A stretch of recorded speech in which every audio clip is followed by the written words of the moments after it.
Fala, turma! Nesse tutorial a gente vai começar a falar sobre models aqui dentro do Laravel. Então a gente já viu um pouquinho sobre controllers, já vimos um pouquinho sobre migrations, que é a parte de criação e modificação das tabelas, e agora a gente vai ver o model, que é a parte onde a gente vai realmente manipular os dados dentro do nosso banco de dados. Desde já eu peço a você que se esse curso, se esse vídeo estiver te ajudando, nos ajude também deixando seu like, compartilhando e se inscrevendo aqui no canal, que isso nos ajuda bastante. Deixa aqui nos comentários também se você conseguiu implementar o que foi ensinado nessa aula e nos siga lá no Instagram, que lá você vai ter todas as novidades e tudo que ocorre aqui no Web Design em Foco. Tranquilo? Então bora lá falar um pouquinho sobre models. Então aqui a gente já está na parte da documentação da parte de models do Laravel. Vou descer um pouquinho. A primeira parte que ele traz aqui para a gente é a parte de criação do model, o comando, né, aqui do Laravel CLI para a gente criar o model. Então vamos abrir aqui o nosso terminal de comandos. Eu vou até a parte do Laravel, então C champ htdocs /Laravel. E aqui dentro eu posso rodar esse comando aqui da documentação, php artisan make model. E aí no caso ele está dando aqui está criando um model do tipo flight. Lembrando que o model segue sempre esse padrão, iniciando com a letra maiúscula e depois com letras minúsculas, né? E sempre no singular também, esse é o padrão do Laravel, tá ok? Então se você for criar, por exemplo, um model vamos supor que você tem uma empresa de bananas, você não vai criar um model bananas no plural, você vai criar um model banana dessa forma que é o padrão do Laravel. Só que lembra que eu já ensinei também algumas aulas anteriores que normalmente a gente nunca tem apenas um model. A gente tem um model associado a um controller e também a uma migration. Então é todo um conjunto de arquivos que a gente tem junto. Então normalmente eu crio dessa maneira. Ó. Então aqui eu estou dizendo para o PHP Artisan Make, crie um model de nome banana e passando aqui MCR, ou seja, eu quero que crie junto uma migration e um controller resource junto aqui com esse model. Por padrão, sempre que a gente cria um model no singular, a tabela vai ser minúscula no plural. Então, esse model aqui, se eu criar ele, a tabela do banco de dados vai ser assim, ó, bananas, né? Então, aqui, ó, bananas, né? Então, tudo minúscula e no plural. Esse é o padrão do Laravel. Então, o model inicia com letra maiúscula no singular e ele vai gerar uma tabela no banco de dados toda em minúscula no plural, tá bom? Então, esse é o padrãozinho aí que vocês vão ver durante o Laravel. Bem, aqui na última aula a gente já criou o model todo, né? Então, o model to do que a gente criou na última aula, para você acessar ele, você vai vir em app.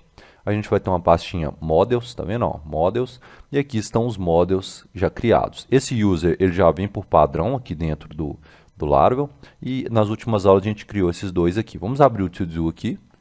Então, essa é a carinha do model, então ele tem um namespace app models, ele vai sempre importar o factors e também o eloquent model, né? O eloquent que é toda essa parte de manipulação de banco de dados aqui dentro do Laravel. Só para relembrar também, essa tabela de to-do está dentro do nosso banco de dados sistema. E você vai acessar aqui ó, a tabelinha to-do, vamos ver a estrutura dela aqui que a gente criou. Então ele tem um ID, né, que é a nossa primary key, auto-incremente, né? Então, ou seja, cada novo registro ele cria 1, 2, 3, vai incrementando um novo número. A gente criou o nome, votos, user ID, que é uma chave estrangeira, created at e update at. Lembrando que essa tabela a gente criou na aula de migrations, né? O Laravel também traz um comando para a gente visualizar melhor, né, o model que a gente criou. Então, vou copiar esse comando aqui, php artisan model show, vou copiar ele aqui no nosso terminal de comandos. Vou mudar aqui para o to-do, né, que é o model que a gente tinha criado na última aula. Ele vai pedir para a gente instalar esse módulo aqui, Doctrine Debug. Pode instalar ele, que ele é bem levinho. Vou dar um yes aqui, ó. Finalizou aqui, vamos rodar novamente o comando, php artisan model show to do. E aqui ele mostra para a gente, ó, o que a gente tem aqui, que é o database é do tipo MySQL, a tabela é to do, Aí aqui tem o tipo, né? Cada coluna, ó, nome, votos, user ID, created at e update at. Ou seja, isso aqui é para você ver um pouquinho mais sobre a tabela que você tem lá no banco de dados. Você pode rodar esse comando php artisan model show. Como eu expliquei no início da aula, quando a gente cria um model, a gente cria ele no singular e ele gera uma tabela no plural, né? Igual tem aqui, ó, to-dos, né? Porém, se eu viesse aqui, por exemplo, e mudasse, vamos colocar aqui o comando MySQL, rename table, to-dos to to-dos 2. Então, quando eu mudo o nome de uma tabela aqui no banco de dados, ela sai do padrão do Laravel, né? Então agora eu tenho a tabela to-dos 2.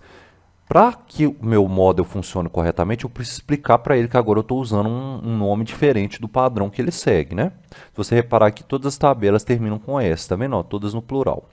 Então, como que a gente faz isso? Para fazer isso aqui na documentação, a gente pode criar um atributo, uma propriedade, né? Table. A gente coloca essa propriedade table aqui, e aí a gente vai colocar aqui to-dos 2, tá vendo? Dessa forma, ele vai entender que a tabela que a gente está utilizando é uma tabela personalizada.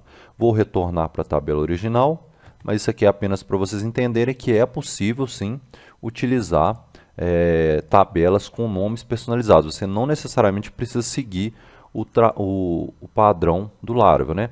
Apesar do que eu sempre sigo, porque se eu for passar esse projeto para outra pessoa, ele vai entender muito bem, né, que o sistema está seguindo o padrão do Laravel. Da mesma forma da tabela, por padrão, o Laravel traz que a chave primária é ID, tá vendo? Ó? Mas se você quiser utilizar, por exemplo, a to-dos ID, né, por exemplo, a gente tem a opção aqui também, ó, com essa propriedade primary key, você joga ela aqui no seu model. E aí, por exemplo, se eu quisesse colocar aqui, ó, to-dos ID, vamos supor, né, se eu quisesse dessa forma aqui, e aí o model ia entender que a primary key é essa daqui e não apenas o ID que vem para o padrão. Lembrando que se você mudar aqui, você tem que mudar aqui na tabela também, né? Aqui você tem que renomear ela também. Outra questão aqui relativa a ID também é caso você queira que ela não seja autoincremente, ou seja, às vezes você quer criar, ao invés de que o ID dela, cada registro novo, ele vai colocando um incremento assim, ó, às vezes você quer inserir esse ID manualmente, então às vezes você quer colocar, eu quero 45, 35, 75, fora de ordem, tá vendo? Então você coloca aqui um public incrementing false, né? Então, isso é só para vocês entenderem. Outra questão que a gente tem aqui também é a questão de timestamps. Eu ensinei na aula de migration, se vocês lembrarem, vou até retornar aqui para lembrar para vocês, vindo aqui em database, migrations, vamos pegar que a gente criou aqui que foi a to-do. Lembra que aqui, ó, quando a gente cria a tabelinha, ele tem essa propriedade aqui, ó, esse método que ele chama, que é o método timestamps. Quando a gente chama esse método, por padrão, ele sempre vai criar as colunas, né, created at e update at, né, são dois timestamps aqui, ó. Só que se caso você não queira, né, que a cada novo registro ele registre essa data, então você também tem a opção aqui de timestamps false, né? Eu nunca precisei utilizar isso, mas dependendo do projeto é interessante que você entenda que existe essa possibilidade. Ah, eu não quero, vamos supor uma questão de sigilo, eu não quero que seja gravada a data e hora, né, de atualização ou de inserção ali no banco de dados. Então você pode utilizar public timestamps como false. Ainda nessa parte de model aqui, pessoal, por padrão, o Laravel ele protege todo o seu banco de dados. Então, por exemplo, se você tentar criar um formulário de usuário ali para tentar inserir no banco, ele não vai permitir. Ele não deixa que dados externos entrem no seu banco de dados se você não explicitamente autorizar isso. E aí a gente tem duas possibilidades. Se você quiser liberar que o usuário insira em qualquer coluna do seu banco de dados, então eu quero gerar um formulário lá no meu site e que o usuário pode colocar o nome, voto, user ID, está tudo permitido para ele inserir externamente, né? Então a gente tem essa propriedade aqui, ó, aqui na documentação. Se você colocar isso aqui no seu model, vamos colocar isso aqui, o que você está querendo dizer é que o usuário vai poder colocar qualquer coisa, porque você está colocando a propriedade guarded como vazia, tá vendo? Ó? Então, o usuário pode inserir em qualquer coluna aqui do banco. Então, ele pode inserir na coluna ID, nome, votos, user ID, created at. Se você quiser limitar apenas algumas colunas, então vamos supor que você queira que ele insira dados apenas em nome e votos. Então, você tem uma outra propriedade aqui que é fileLabel, que é essa daqui, ó. Copiar. E aí você pode colocar assim, ó. Você coloca aqui um array, e aí você coloca um nome aqui, ó. Nome e votos. Tá vendo? Então, dessa forma aqui, eu estou dizendo que o usuário vai poder inserir na coluna nome e votos. Se por acaso ele tiver um formulário e ele tentar inserir, por exemplo, um user ID, o Laravel vai bloquear porque você autorizou a inserção de dados apenas em nome e votos. Tá vendo? Nessa aqui, ó, você permite qualquer coluna. Então, o seu banco de dados está todo liberado para inserções externas. Nesse daqui, você limita quais colunas você quer liberar para o seu usuário inserir os dados. Tranquilo? Então, essas são as propriedades aqui dentro do nosso model que você pode utilizar para mudando, né, as configurações aí do seu banco de dados. Então é isso, moçada. Na próxima aula então, a gente continua falando de model, já manipulando realmente o banco de dados. Sucesso nos códigos e na vida. Acesse agora mesmo a nossa plataforma de ensino, webdesignfoco.com. Essa plataforma possui todos os códigos e explicações para a sua videoaula. Assim você aprende de forma mais fácil. Inscreva-se agora mesmo.